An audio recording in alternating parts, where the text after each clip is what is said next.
Bienvenidos amigos televidentes, esto es Pulso Político, soy Carlos Rabascal. En este domingo 21 de julio vamos a tratar sobre las estrategias nacionales para erradicar la pobreza.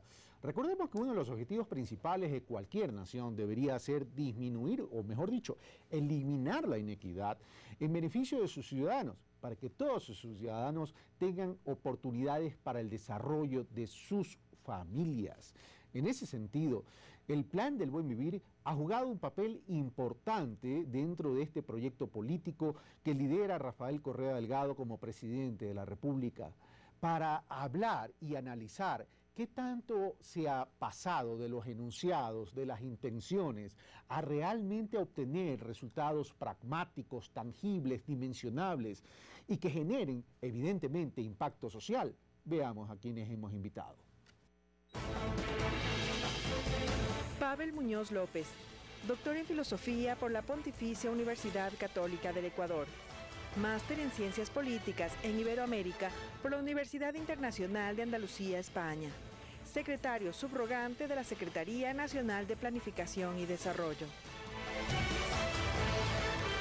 Javier Flores, licenciado en Ciencias Sociales y Políticas y abogado por la Universidad Católica de Santiago de Guayaquil. Diplomado de postítulo en el Centro de Derechos Humanos de la Universidad de Chile. Especialista en Derecho Internacional de los Derechos Humanos y Derecho Constitucional. Analista político. Juan Ponce, PhD en Estudios de Desarrollo por el Instituto de Estudios Sociales de Holanda. Experto en Economía y en Evaluación de Impacto. Director de la Facultad Latinoamericana de Ciencias Sociales, Flaxo, sede Ecuador. Bueno, ellos son nuestros invitados, le damos la bienvenida. Pavel Muñoz, secretario de las Emplades, encargado, muchas gracias por estar con nosotros para tratar un tema tremendamente importante y trascendente que debería ser del interés de todo el país. Javier Flores, amigo ya de casa, también muchas gracias por estar con nosotros. Y Juan Ponce, no te tenía desde hace tiempo, gracias por estar acá. Y bueno, y vamos a analizar. Seguramente, amigo televidente, usted habrá escuchado sobre el programa del Buen Vivir, el famoso Summa Causale. Veamos qué significa el Summa Causale. Es un modelo o forma de vida que promueve relaciones más sustentables con la naturaleza y menos consumistas, que constituye una opción ante el modelo desarrollista del vivir mejor. Es decir, es completamente diferente al mejorar al bienestar, al concepto de bienestar. De acuerdo al Plan Nacional del Buen Vivir para el Ecuador en el 2009 y el 2013, los elementos que lo constituyen son los siguientes: la satisfacción de las necesidades, la calidad de vida, una muerte digna, amar y ser amado, ya me quitaron eso, el florecimiento saludable de todos en armonía con la naturaleza, prolongación indefinida de las culturas, tiempo libre para la contemplación, la emancipación y ampliación de las libertades, capacidades y potencialidades. Pero el Plan del Buen Vivir tiene tres ejes: la construcción del poder popular y el Estado. Esto es tremendamente importante que lo recordemos. La construcción del poder popular y el Estado. Derechos y libertades para el buen vivir y transformación económica y productiva. Ahora, para el próximo cuatrienio, el Consejo de Planificación del Gobierno aprobó el 24 de junio de este año el Plan del Buen Vivir, que regirá para los próximos 4 años, evidentemente, cuatrienio, en el que se invertirá alrededor de 47.612 millones de dólares. Como ven, amigos televidentes, el Plan del Buen Vivir parte de un concepto filosófico, pero pretende aterrizarlo en términos de que se generen oportunidades para poder vencer la pobreza. 47.000 millones en 4 años es una meta ambiciosa, pero ¿en qué tiempo se puede vencer la pobreza en el Ecuador? Son las interrogantes que hoy Pavel Muñoz, secretario nacional de Planificación y Desarrollo encargado, va a responder, y también ante el análisis y las inquietudes de nuestros panelistas invitados, el doctor Javier Flores Aguirre y el economista y el doctor Juan Ponce de la Flaxo. Pavel Muñoz, 3 minutos para poder exponer entonces la estrategia nacional de este Plan del Buen Vivir como herramienta y estrategia nacional para vencer la pobreza. Gracias, Carlos. Un saludo para ti, las personas que nos ven y fundamentalmente para Javier y Juan, con quienes compartimos la mesa. Tú lo has dicho bien, por mandato constitucional cada gobierno que empieza debe presentar un plan que para su periodo de gobierno, 4 años, marca metas, marca objetivos, políticas, lineamientos estratégicos. Así lo hemos hecho en este nuevo mandato que Rafael Correa asume y hemos presentado el Plan Nacional para el Buen Vivir que regirá el periodo 2013-2017. Yo rescataría algunas cosas que estuvieron en tu introducción. Hay 3 ejes fundamentales en este plan. El primero tiene que ver con consolidar el poder popular y el Estado democrático. Este es un eje efectivamente fundamental. Lo que hemos hecho en estos 6 años ha sido la recuperación del Estado, pasar de esa consigna neoliberal de que el Estado no sirve, de que tiene que ser un Estado mínimo, anoréxico, y que fue eliminada sus capacidades de planificación, de regulación, de control, fue recuperado. En estos 6 años hemos tenido autoridad pública y hemos legislado y pensado para el bien común, no solamente el bien privado, el bien de unos pocos, sino el bien de la ciudadanía entera. Así que ese es un elemento fundamental. Más aún después de 6 años de un proceso político de cambio, 4 años los que se avecinan, lo más importante será preguntarse cómo sostener ese proceso de cambio. Seguramente los liderazgos tendrán que cambiar o cambiarán, por lo tanto es más importante que la defensa de ese proyecto esté afincada en la ciudadanía y en lo que nosotros llamamos poder popular. Así que ahí hay un primer eje de este plan. El segundo tiene que ver con libertades y derechos del buen vivir. Ya la Constitución de Montecristi fue progresiva y progresista en el reconocimiento de derechos, ¿cierto? Es una constitución de las más avanzadas del mundo, la naturaleza tiene derechos y hay que consolidar eso también en los próximos 4 años. Y finalmente un reto fundamental es que, y esto de alguna u otra manera es poner unos acentos que no necesariamente han estado en los años anteriores, es transformar la matriz económica y la matriz productiva. ¿Qué implica esto? Salir de una economía dependiente de los bienes primarios, una economía que no ha sido generadora de valor agregado, una economía que yo siento no ha encontrado todavía un sujeto, una burguesía nacional que decida transformar el país, ¿no es cierto?, que decida cambiar la matriz productiva, que decida ser más competitiva, productiva, son los retos fundamentales. Ahora, cerrando y, digamos, yendo a unos elementos concretos que tú has planteado para el tratamiento de hoy, hemos avanzado mucho entonces en planificación en los años anteriores. La gran pregunta es cómo hacer que ese plan incida más en la política pública. Cómo va a hacer que pase del deseo del buen vivir a los pasos concretos de ir alcanzando ese buen vivir. Y para eso el presidente ha tomado la decisión de que al plan se le acompañen 2 estrategias de carácter nacional sobre las cuales todo el Ejecutivo estará volcado y pondremos todo el acento en estos 4 años. El primero, transformar la matriz productiva. Ya desde la época de campaña se dijo, Jorge Glass como vicepresidente liderará ese tema, ya lo ha hecho. Hemos tenido 2 reuniones en las últimas semanas sobre cambio de matriz productiva y es vastísimo y rico el terreno que podemos alimentar ahí. Y el otro es una estrategia de erradicación de pobreza. Cierro con esta idea. Tú señalabas cuándo podemos ver resultados. Yo creo que Juan, Javier, yo mismo iremos señalando resultados que en estos 6 años ya son tangibles. Ya hemos disminuido pobreza, ya hemos disminuido inequidad, ya hemos generado movilidad social. Pero el reto fundamental para el país es cómo transformar, cómo combinar, cómo juntar una matriz productiva que no será efectiva si no crea empleo, si no genera crecimiento, ¿no es cierto?, si no disminuye pobreza e inequidad. Y lo mismo, si nos planteamos la erradicación de pobreza, esto no puede ser, digamos, coyuntural. Esto tiene que ser estructural, por lo tanto, generar movilidad social y sostenibilidad en esa estrategia es fundamental. Así que ahí un pleno empleo de calidad es fundamental. Gracias, Pavel Muñoz. Ya vamos a ir ampliando todos estos elementos que has mencionado en esta primera intervención, pero comienzo con la parte política. Javier Flores. El Plan Nacional del Buen Vivir, y lo dijimos en la introducción, lo ratifica Pavel Muñoz, lo dice la Constitución, comienza hablando de la relación del poder popular y Estado.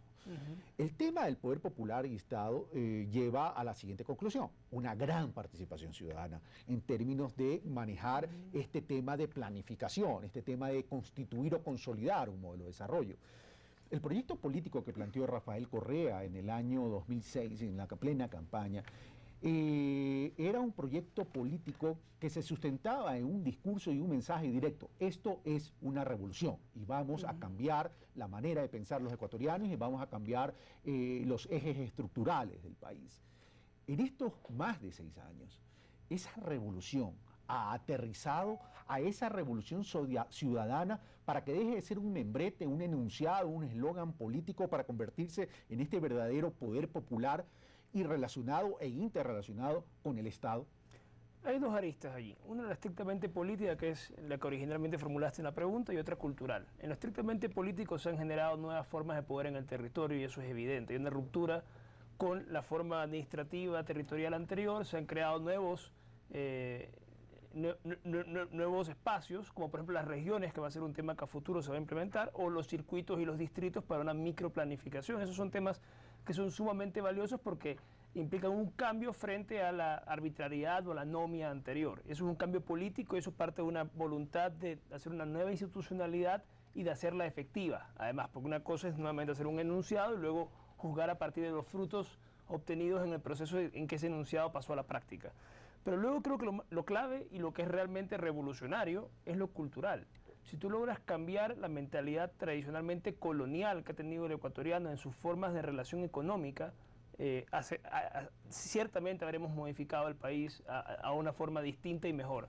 Y yo parto de la base de un ejemplo concreto. A mí me llamó muchísimo la atención habrá sido unos 3, 4 años atrás, yo publicaba un blog en internet y encontré una carta al director de una señora que era una ama de casa. Y ella decía que envidiaba a su empleada, porque ella podía escuchar radio, ver la novela y podía eventualmente disfrutar de la vida de casa que ella no podía porque ella tenía que trabajar mucho fuera de su oficina. Obviamente estamos hablando de una persona que pensaba que pagarle el mínimo a la empleada ya era suficiente porque ella tenía estos otros beneficios adicionales. Y que ver novelas era un alimento intelectual. Y que supuestamente eso es una forma de, digamos, dentro de la lógica de ella, del buen vivir. Y lo que me lleva a pensar en esto realmente es que para mucha gente la idea de dignidad de otras personas no es la misma idea de dignidad que ellos aplicarían a sí mismos. Y esa asimetría fundamental que está en la base de las relaciones humanas en un país nacido de una matriz colonial, donde eventualmente la participación política estaba hasta hace muy poco circunscrita a escasos grupos de poder que peleaban a manera de facciones para ver quién ocupaba ese lugar y lo distribuía de mejor forma para sus amigos. Yo creo que pasar de un escenario en el cual se tiene esa lucha de facciones a una planificación con un objetivo que debería envolver a todos de manera participativa para cumplir ciertas metas en un plazo es un cambio fundamental, porque partimos de que hay una misma dignidad para intervenir en esa planificación, porque te estás tomando en serio al sujeto. Estás diciendo, tu opinión me resulta relevante para la construcción de lo que nos es común. Cuando en el otro lado, esta mentalidad reflejada en esta persona, por ejemplo, lo que decía era, esta persona debe conformarse con esto, porque sencillamente su dignidad no le da para más. Yo creo que romper esa mentalidad de que el otro merece menos que uno, cuando rompamos esa mentalidad asimétrica, habremos dado un cambio fundamental en la forma de relacionarnos. Gracias, Javier. Juan Ponce, ¿estamos rompiendo esas asimetrías? ¿Estamos avanzando en este buen vivir, en esta hoja de ruta, en este proceso de buen vivir que no puede ser de 4 o 8 años, sino que además debería ser permanente, por cierto? Pero ¿estamos avanzando en eso o todavía estamos en enunciados? Muchas gracias por la invitación, Carlos, y un saludo a los amigos de panel y a los amigos televidentes. Bueno, en términos de reducción de la pobreza, el Ecuador es uno de los países que más avances tiene en América Latina. Yo tengo aquí unas estimaciones que hice utilizando las definiciones del Banco Mundial, pobreza extrema, que es la típica definición de menos de $1 diario por persona. Pobreza moderada, que es la definición entre 1 y 4 dólares diarios por persona. Y lo que se encuentra es que durante la década del 2000 hay una reducción bastante pronunciada y muy importante. En el 2000, por ejemplo, la pobreza extrema era del 29%, 29,6%, es decir, 1 de cada 3 ecuatorianos tenía pobreza extrema, menos de $1 diario por persona. 1 de cada 3 es un indicador muy alarmante. Es muy alarmante, claro. Así empezamos la década y terminamos la década. Estas estimaciones son hechas en base a las encuestas de empleo. Digamos, al 2012 este indicador cae al 5%. Es decir, hay una caída espectacular en términos de reducción de la pobreza extrema. Y algo similar pasa con pobreza moderada. Pobreza moderada, como ya les dije, son entre 1 y 4 dólares diarios. Teníamos el 51%. Es decir, eso es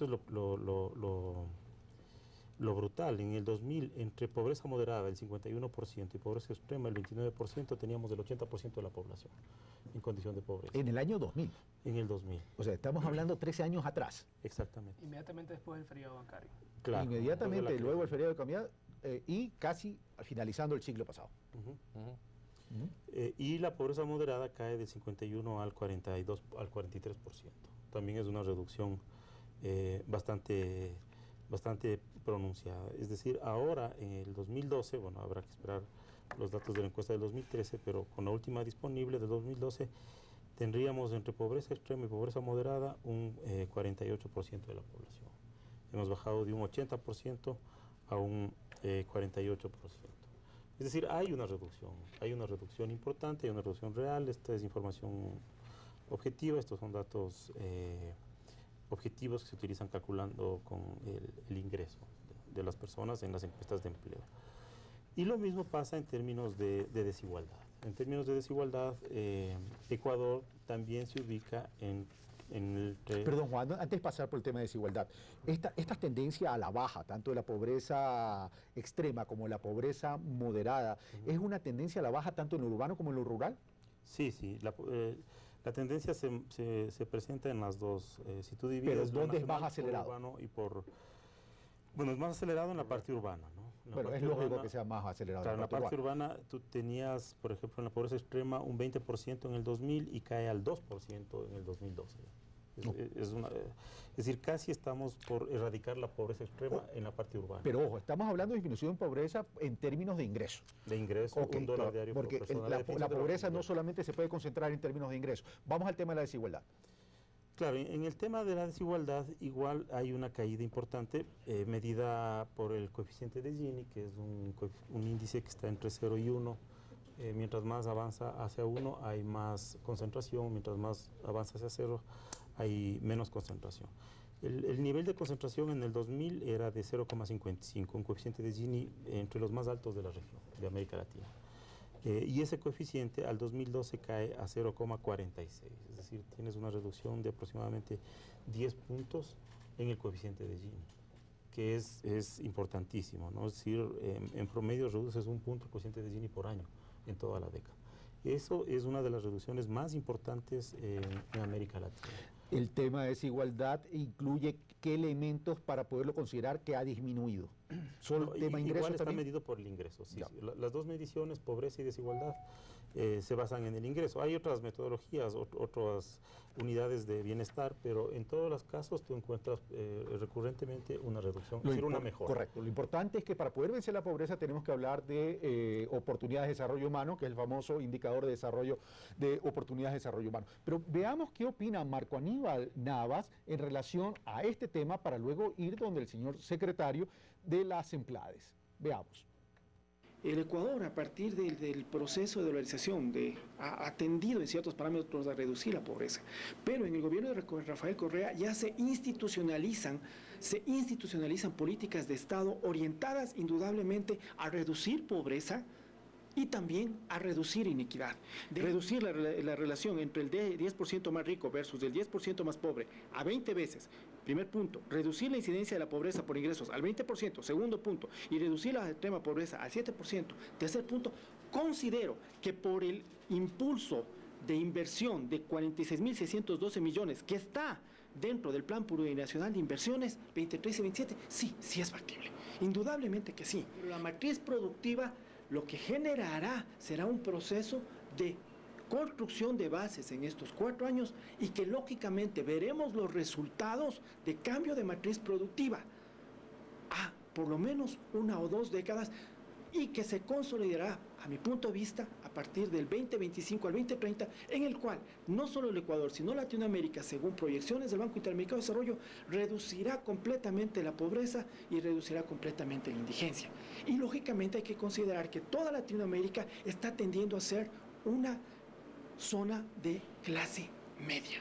En consecuencia, usted puede notar que lógicamente hay la potencialidad suficiente para solventar eso, pero el reto del país ya está dado no solamente en políticas de Estado construidas en este régimen, porque eso sí hay que reconocerlo, es una política de Estado la reducción de pobreza, es una política de Estado la inclusión, es una política de Estado absolutamente la economía popular y solidaria, pero también hay que dejar claro que la matriz productiva, que ha sido una matriz generada desde la colonia, con el boom cacaotero, con el boom bananero, con el boom petrolero, que tiene, recalco, cientos de años de generación y que ha dado paso a este modelo frágil, modelo débil, modelo excluyente, modelo que ha generado pobreza, exclusión y concentración de riqueza, para cambiar absolutamente todo ello y pasar a ser o a generar una matriz productiva en base a valor agregado, uso intensivo de tecnología, generación de mejoramiento de la calidad de vida,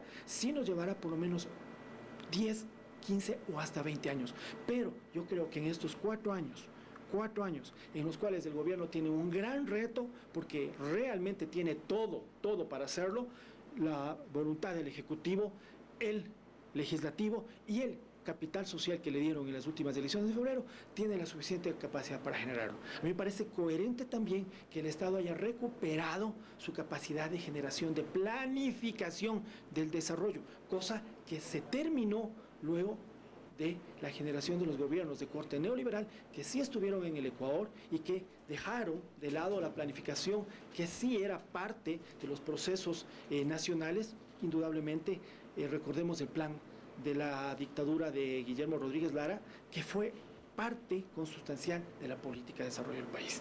Entonces, hay que dejar bien claro que ya no hay un manejo de la pobreza, si cabe el término, bastante dejado de lado, sino son políticas de Estado y que esas se van a seguir consolidando tanto por factores exógenos al Ecuador, como es indudablemente el momento que está viviendo el latinoamericano, cuanto a factores endógenos propios de este proceso que está viviendo el Ecuador con el gobierno de la Revolución Ciudadana y estos años de la presidencia del economista Rafael Correa Delgado.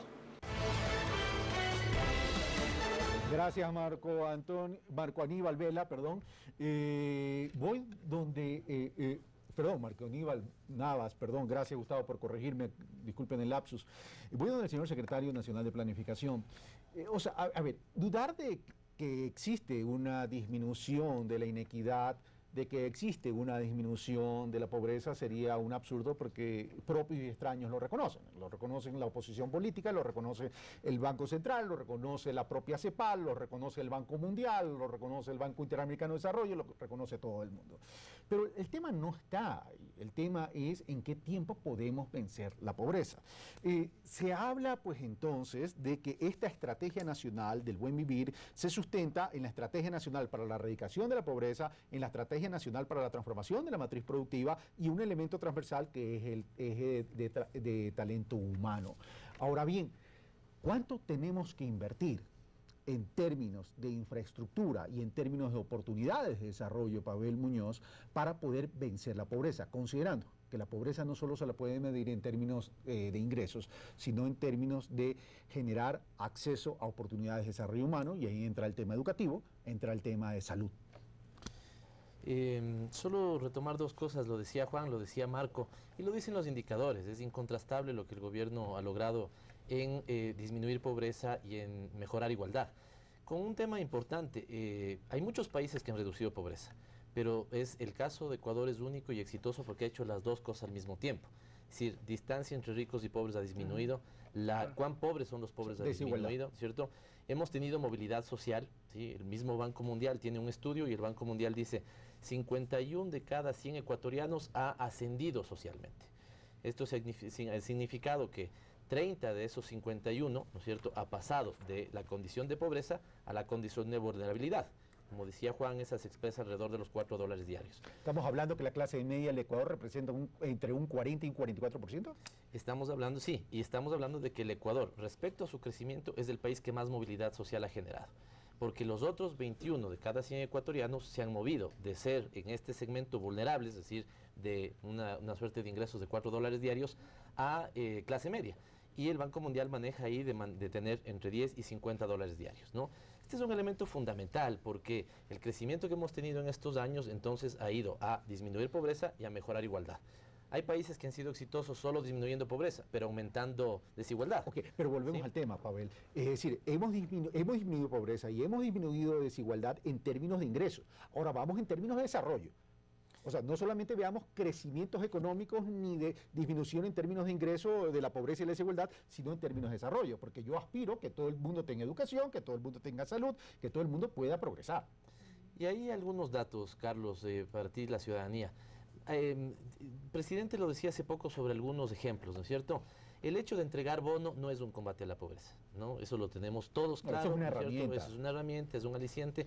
El hecho de que un joven, hijo de un hogar pobre que recibe el bono, acceda a una beca que le permita ir a la mejor universidad del mundo, ese es un tema fundamental, porque ahí estamos rompiendo pobreza y estamos rompiendo una cosa fundamental, el ciclo generacional de la pobreza. Significa que los hijos de ese joven ya no nacerán en un hogar pobre.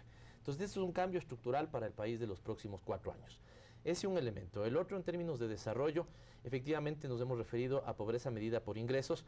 Hay una pobreza que no ha bajado como hubiéramos querido, pero que en el plan, tú lo has señalado, nos hemos planteado como plan erradicarla, y es la pobreza por necesidades básicas insatisfechas. Es esa donde hay una altísima responsabilidad de los municipios, porque dentro de su indicador, además de salud, también está el agua potable, también está el alcantarillado. Ahí el gobierno está destinando para los próximos años un programa de 4.000 millones de dólares. El BEDE vía crédito destinará esto a los municipios y buscamos que esto sea aplicado en agua potable y saneamiento. Eso nos permitirá plantearnos como meta que de aquí a 4 años, al 2017, habremos erradicado la pobreza por necesidades básicas insatisfechas. Y la otra que señalabas tú, que es una meta también en el plan, cuando el presidente revisó el plan nos pidió una sola cosa: ser más agresivos en algunas metas, ser más revolucionarios en algunas metas. Y esta tiene que ver con que al 2017 nos estamos comprometiendo con el país en erradicar la pobreza extrema por ingresos, ¿no? Así que voy con un dato final. La pregunta más que cuánto más debemos invertir es cuánto mejor debemos invertir. En este momento el Estado ecuatoriano destina alrededor de 5.000 millones de dólares a programas que tienen relación con disminución de la pobreza. Esto es aproximadamente el 7% del PIB. Y ya es un monto importante. El gran reto está en la gestión y de ahí la estrategia. La estrategia no es plantearnos los qués, la estrategia es plantearnos los cómo. Y ahí es ir a territorios, lo decía Javier, efectivamente, ¿no? Creo que una piedra angular del nuevo plan es el tema territorial. El buen vivir no se va a hacer sino efectivo en todos los cantones del país, en todas las parroquias del país, en todos los distritos y circuitos, y eso es garantizando derechos, servicios sociales, salud, educación, agua potable.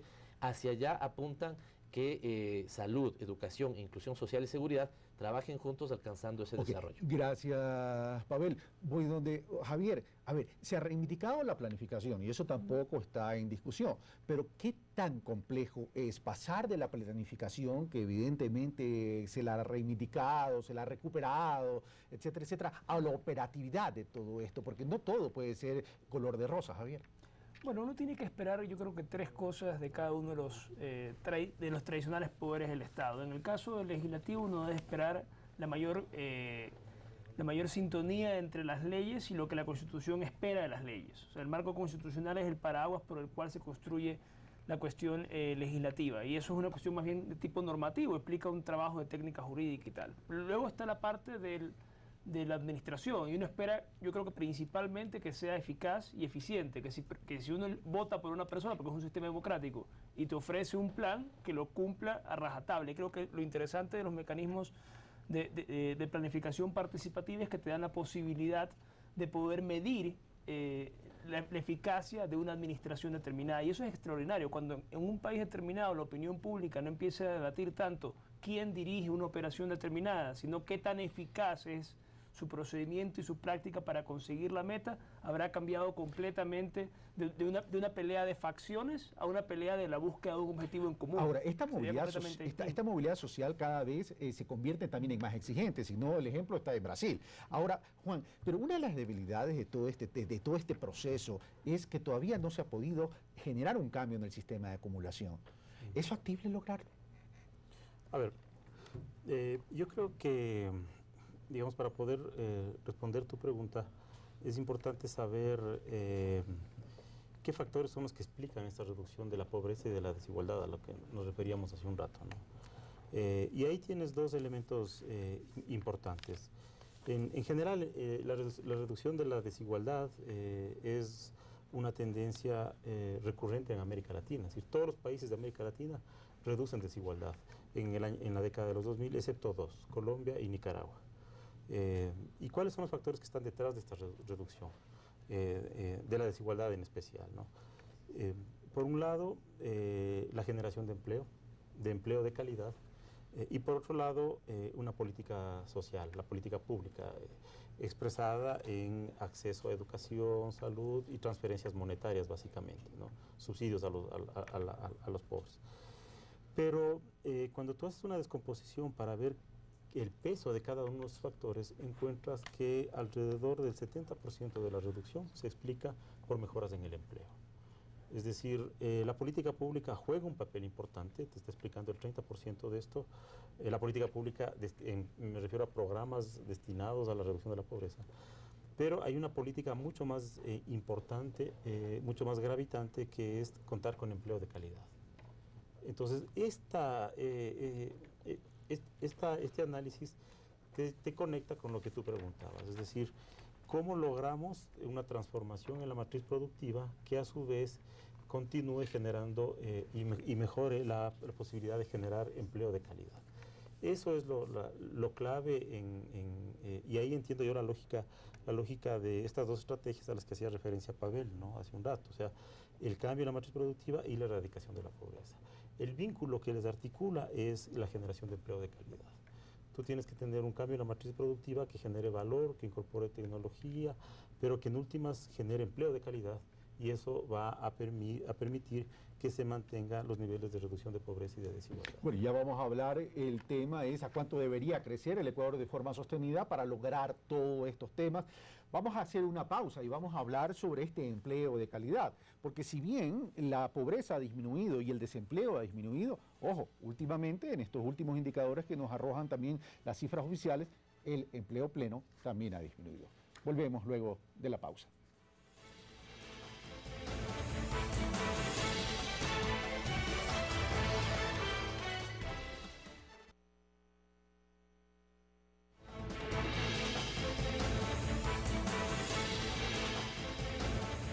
Recuerden, amigos televidentes, este es Pulso Político, soy Carlos Rabascal y estamos tratando sobre la estrategia nacional para erradicar la pobreza. Estamos con Pavel Muñoz, secretario nacional de Planificación encargado, Javier Flores Aguirre, analista político, y Juan Ponce, economista, analista económico y director de Flaxo Ecuador. Pavel Muñoz, habíamos hablado, y Juan nos dijo en su última intervención al cerrar el bloque anterior, es que hay una tendencia, evidentemente, en el Ecuador a bajar la pobreza, a disminuir la desigualdad, etc. Ahora, el tema es qué tan estructural es esto. Y Juan dice, para poderlo hacer tenemos que generar empleo de calidad y trabajar mucho en el tema de educación, el tema de salud y el tema de subsidios. Pero parémonos un momento en el tema de empleo de calidad. El desempleo, creo que a esta cámara voy a señalar, ha sido un poco zigzagueante. En 2007 estaba en 8.8, bajó en el 2008 a 6.07, de ahí marcó una tendencia de crecimiento hasta el 2009 de 8.34 y comenzó a bajar hasta ubicarlo en diciembre del 2011. A julio del 2012 en 5.19, creo que esta cifra un poco discrepa de la cifra oficial, que creo que el desempleo era 4.19, si no me equivoco. En este momento está en el 3.91. En el 3.91, al 2013. Ahora bien, pero el tema es que el empleo pleno ha disminuido. Carlos, cuando se manejan los datos, digamos, las series, y estas series tienen a ratos unos picos, lo mejor, no siempre esos picos son estadísticamente representativos. A veces puedo tener una caída del 40 al 41, de una subida del 40 al 41, o caer del 41 al 39. Hay que ver, ¿no es cierto?, si es que eso es estadísticamente significativo. Por eso siempre se comparan fundamentalmente el junio 2012 con el junio 2013. El INEC, el Instituto de Estadística y Censos, acaba de publicar, la semana anterior, el día lunes, digamos, hace pocos días, las últimas cifras de la encuesta que hace el INEC para medir pobreza, para medir inflación, medir empleo, a junio del 2013. Nuevamente tenemos una buena noticia, el desempleo vuelve a caer y está en el 3.91%. Comparado con el 4.5, me parece que estaba en junio del año anterior. Es decir, lo que estadísticamente hay que comparar es cómo estaba en junio 2012 con junio 2013. Y hay una nueva caída. Estructuralmente aquí yo tengo también un gráfico, si la cámara me ayuda, ¿no es cierto?, para ver cómo es estructuralmente. Estamos en los mejores momentos de datos de empleo en el país, ¿no? En realidad lo que quiero es ceñirme en este gráfico de aquí, donde se puede ver cómo al 2012 cerramos por primera vez en la historia con un 52% de ocupación plena versus un 40% de subempleo bruto. Ahí quiero interrumpirte, Pavel. El tema de la ocupación plena. Muchos hablan que ese indicador ha mejorado porque el PEA, la población económicamente activa, ha disminuido en términos de años anteriores. Y si disminuye el PEA, evidentemente va a mejorar el indicador de ocupación plena. Hay esa crítica o esa observación ante estas cifras. En este momento, por ponerte un ejemplo, ¿no es cierto? Hemos tenido una caída de ocupación plena y por lo tanto incluso un pequeño aumento, ¿no es cierto?, de pobreza en la ciudad de Guayaquil. ¿Qué es lo que ha pasado en la ciudad de Guayaquil? Tiene mucho que ver con el subempleo, ¿no es cierto? ¿Ya? No significa que hay gente que ha perdido el empleo. Significa que hay gente empleada en el sector informal que está ganando menos del salario básico unificado, ¿ya? Eso también se suele conocer como una subocupación por ingresos. Entonces, no necesariamente esto significa que la gente ha perdido empleo. Vuelvo a insistir, tenemos el 3,91%, ya es lo que se llama incluso una tasa natural. Para que la gente entienda, yo voy a donde Javier y le digo, Javier, ¿tú buscaste empleo, estás trabajando? No. ¿Buscaste empleo la semana anterior? No. Javier aparece como desempleado. Pero no porque tenga una carencia o lo que fuera, significa que Javier dejó su último empleo hace 15 días y decidió no trabajar las próximas 3 semanas. Javier ya aparece como un desempleado, ¿no es cierto?, pero es un desempleado natural. Es decir, nunca vamos a encontrar una sociedad que tenga tasa de desempleo cero. Lo que tenemos es una tasa que estadísticamente se llama de desempleo natural y Ecuador ha llegado a esa tasa. Esto es muy importante y solo entonces agrego para saber que es un mejoramiento estructural de las condiciones de empleo, que tenemos el desempleo más bajo de la historia, que por primera vez el empleo urbano, el pleno empleo urbano se ha puesto por encima del subempleo, que de la gente que está plenamente empleada, el 70% está en seguridad social. Nosotros en el año 2007 pasamos del gobierno con el 50% en seguridad social, hoy el 70% está en seguridad social, y estas son evidentemente muestras, y hay un dato fundamental. El salario básico unificado está cubriendo el 97% de la canasta básica, ¿no? Esos son elementos que apuntan a que las mejorías son estructurales. Pero hay focos que se prenden y que llaman la atención. Y voy donde Juan, me salto a Javier porque Javier es abogado, no es economista, y seguramente si le planteo esa pregunta me va a mirar con malos ojos. Pero Juan, si el empleo pleno disminuye, y fundamentalmente en Guayaquil, en la ciudad de Guayaquil, hay que preguntarse la causa. Y en ese sentido, para poder sostener un mejoramiento del buen vivir, o sea, poder lograr un buen vivir, mejorar la calidad del empleo, y ese subempleo que tampoco es un desempleo, sino es un subempleo en otros tipos de condiciones, en otro tipo de ocupación, va a jugar un papel importante la economía popular y solidaria. Pero la economía popular y solidaria aparentemente no logra consolidarse todavía en el Ecuador. Sí. Bueno, como tú me has escuchado en algunos otros programas, yo no soy muy fanático, digámoslo así, de la economía popular y solidaria. Y es justamente porque una de las principales amenazas que tiene la economía popular y solidaria es que puede terminar generando empleo de mala calidad.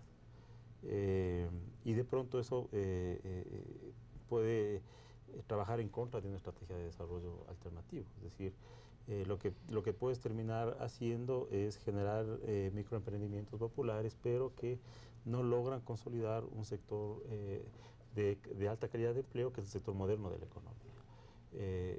Entonces, el papel de la economía popular y solidaria es importante siempre y cuando, de nuevo, genere empleo de calidad. No cuando funcione como una válvula de escape al sector moderno. Es decir, lo que pasa en Guayaquil es una contracción del sector moderno y una ampliación del sector informal, a través de cualquier mecanismo, economía popular y solidaria o como quieras llamarlo. Pero ese es empleo de mala calidad. O sea, lo que tienes es que todo lo que cae en ocupación plena aumenta en subempleo.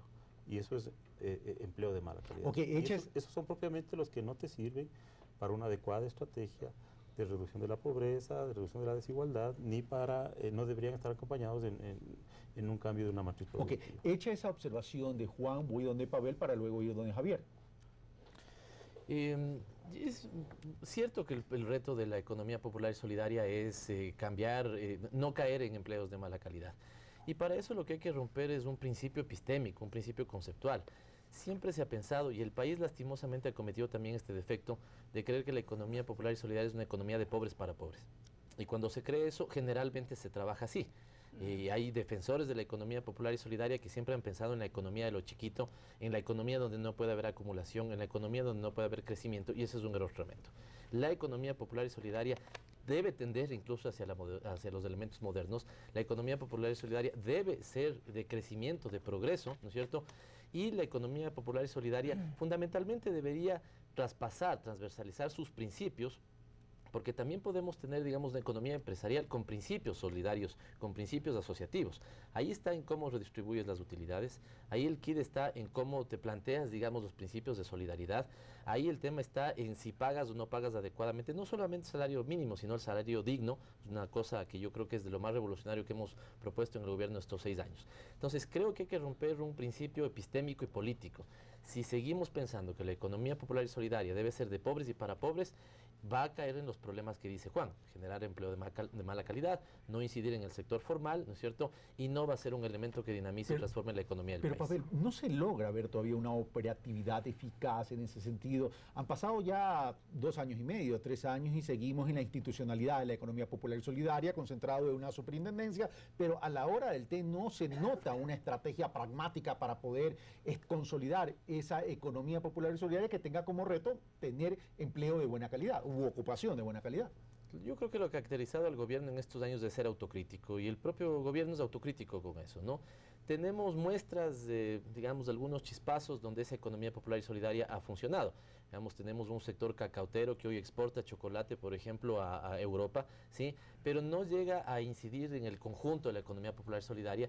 Es un reto para nosotros ¿no es cierto? Y ya se decía, cuando nosotros planteamos que debe haber transformación de la matriz productiva y que debe haber disminución de pobreza, los vínculos entre ellos son crecimiento, son redistribución, son distribución, también es plantearse la democratización del acceso a agua, a tierra, a crédito, ¿no es cierto? Y tiene que ver con empleo de calidad.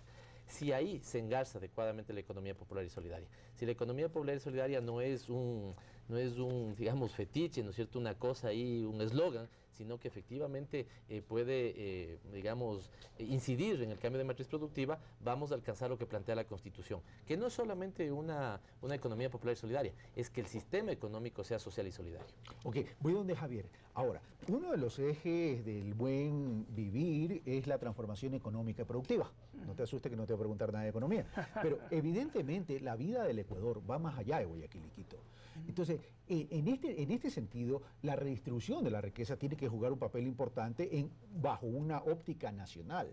¿Tú ves en todo este modelo que ha querido implementar el gobierno nacional ya una redistribución, una equidad en la redistribución de los recursos a nivel de todas las provincias, a nivel de todos los cantones? Bueno, ese es el reto de la planificación, ¿no? Planificar de manera equitativa el desarrollo del país en el territorio.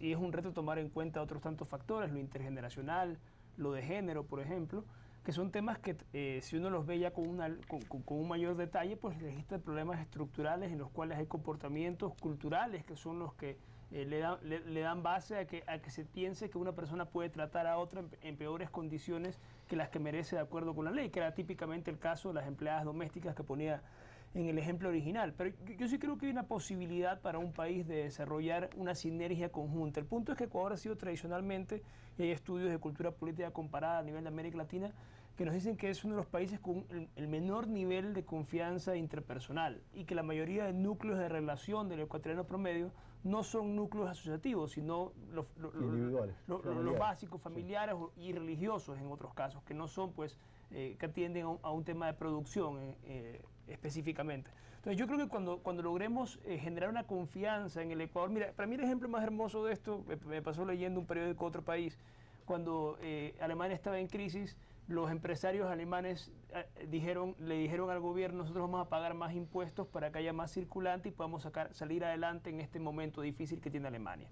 Eso pasó el año 2010. Cuando tengas un empresariado con esa mentalidad, habrás dado pasos del viejo empresariado que trataba de desmantelar el Estado para llevarse la parte más jugosa del pastel a su grupo, a un Estado que piensa en un objetivo común, que tiene un propósito, que sea básicamente tratar a todos con la misma dignidad, que todos tengan la misma posibilidad de desarrollarse en lo personal y que eso ya quede al arbitrio de cada uno ver hasta qué tan lejos quiera llegar con sus sueños. Pero la base común para poder ejercer esa libertad son las condiciones económicas y sociales en las cuales se desarrolla esa libertad. Eso el liberalismo a ultranza no lo entiende, porque básicamente termina defendiendo el poder de quien puede ejercer la libertad. Hay una hermosa viñeta del Roto, que es un caricaturista español en que ponía unos grandes zapatos del empresariado con un obrero chiquitito, y con el mensaje que decía, ahora sí negociemos.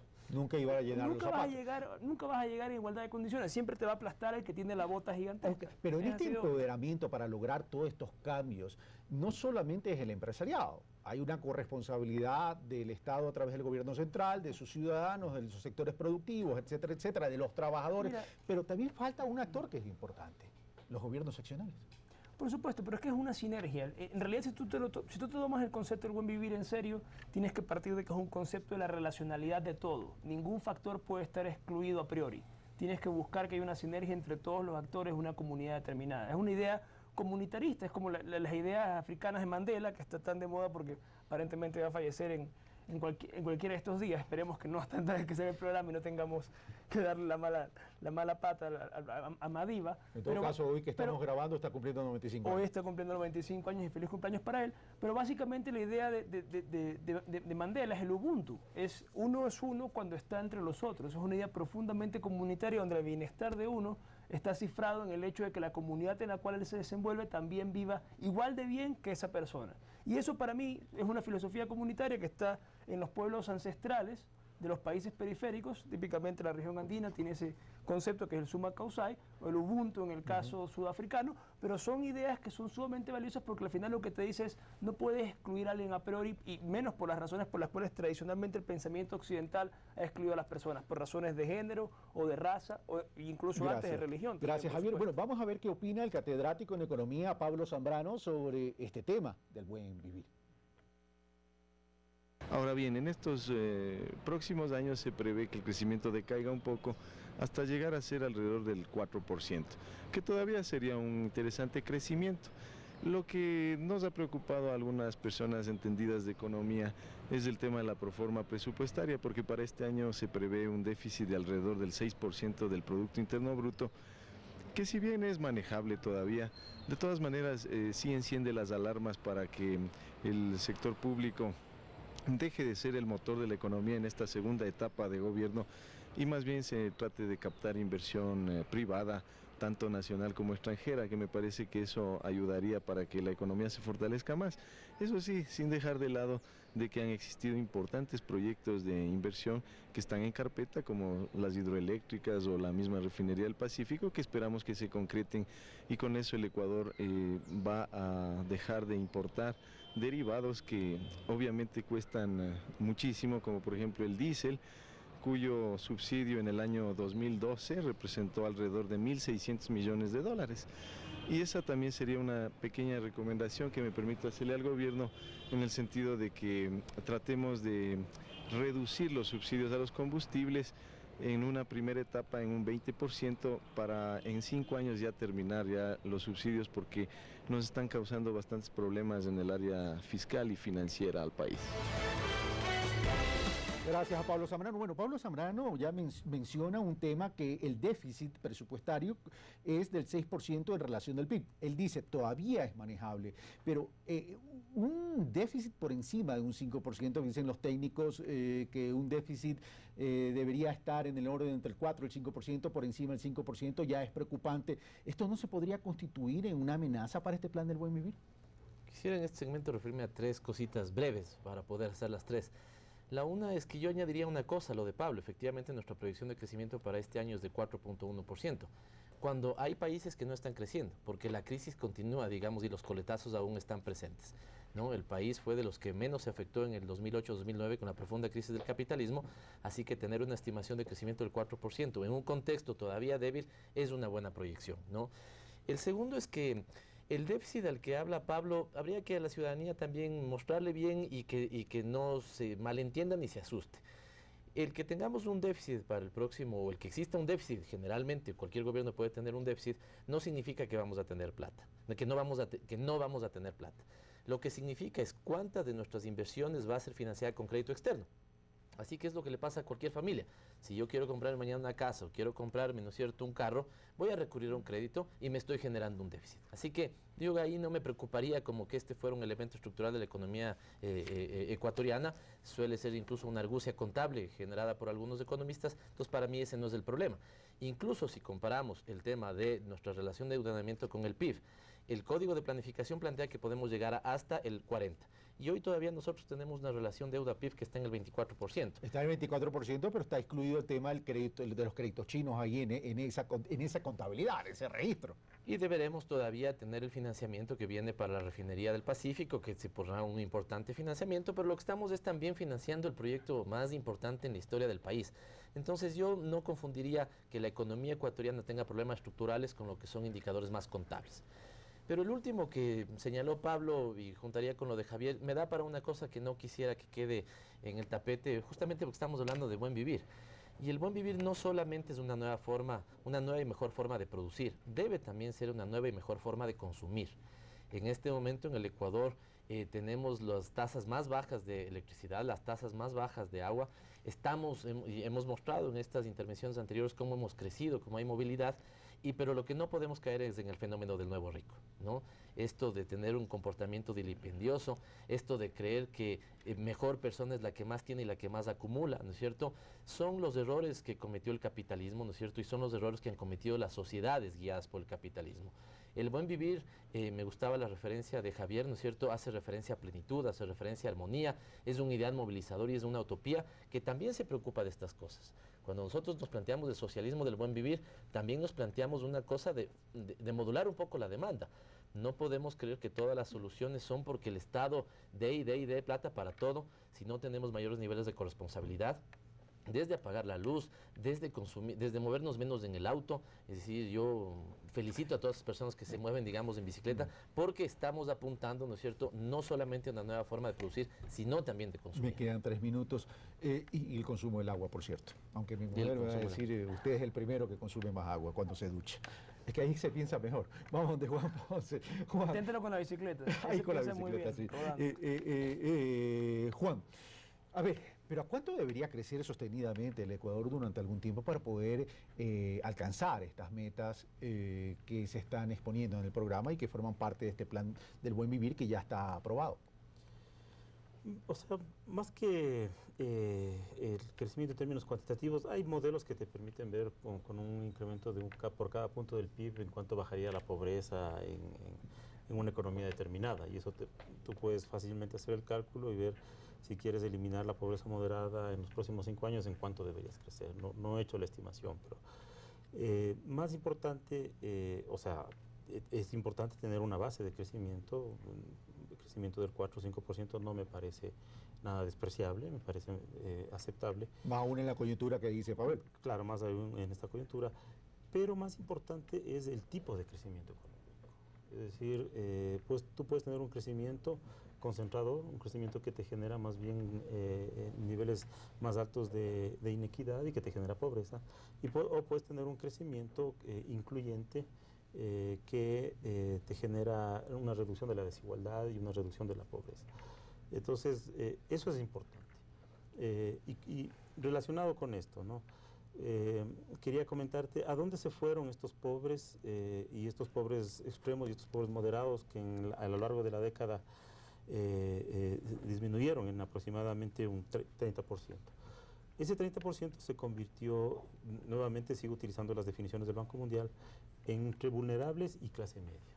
Eso es lo que crece en la década del 2000. Vulnerables, personas entre 4 y 10 dólares por día, que ganan entre 4 y 10 dólares diarios, y clase media entre 10 y 50 dólares por día, a dólares del 2009. Entonces, por ejemplo, los vulnerables aumentan del 11% al 36%, y la clase media aumenta del 3,8 al 13%, 10 puntos en la clase media. Y eso es lo importante, una política pública que quiere, lo ideal sería que nuevamente tengamos otro salto y que estos vulnerables pasen a la clase media. Eso es una sociedad de clase media, es lo ideal. Pero ahí lo más importante en términos de política pública ya no es la política social digamos, de transferencias ni nada de eso, sino se vuelve cada vez más necesario y más importante el tema de la generación de empleo de calidad.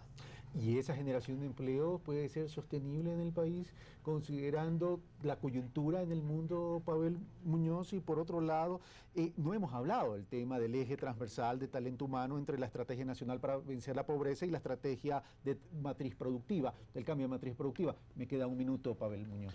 Rapidísimo, tiene que ser sostenible y debemos generar empleo de calidad, como decía Juan.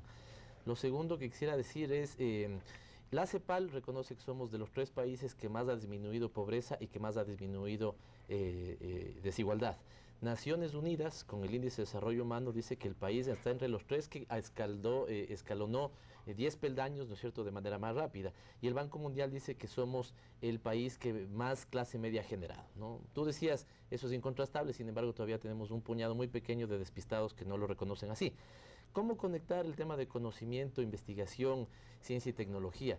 Yo hoy diría lo que ya ha dicho fundamentalmente el presidente. Nuestro planteamiento para el país es sentar las bases estructurales para utilizar el extractivismo para salir del extractivismo. Sentar las bases estructurales para dejar de tener una economía basada en recursos finitos, petróleo, a pasar a una economía de recursos infinitos. Las ideas, la creatividad, la ciencia, el conocimiento de los ecuatorianos y las ecuatorianas. Pavel Muñoz, muchas gracias. Javier Flores, muchas gracias. Juan Ponce, muchas gracias. Y por cierto, para continuar con este análisis, hemos invitado al señor vicepresidente de la República para ver cómo el cambio de la matriz productiva realmente va a hacer que el Ecuador tenga un crecimiento y un desarrollo sostenido en beneficio de sus ecuatorianos. Evidentemente, hay que analizar esto a profundidad. Ya me dicen que me he pasado de tiempo, así que me despido. Un fuerte abrazo. Esto fue Pulso Político. Soy Carlos Rabascal y los espero el próximo día domingo.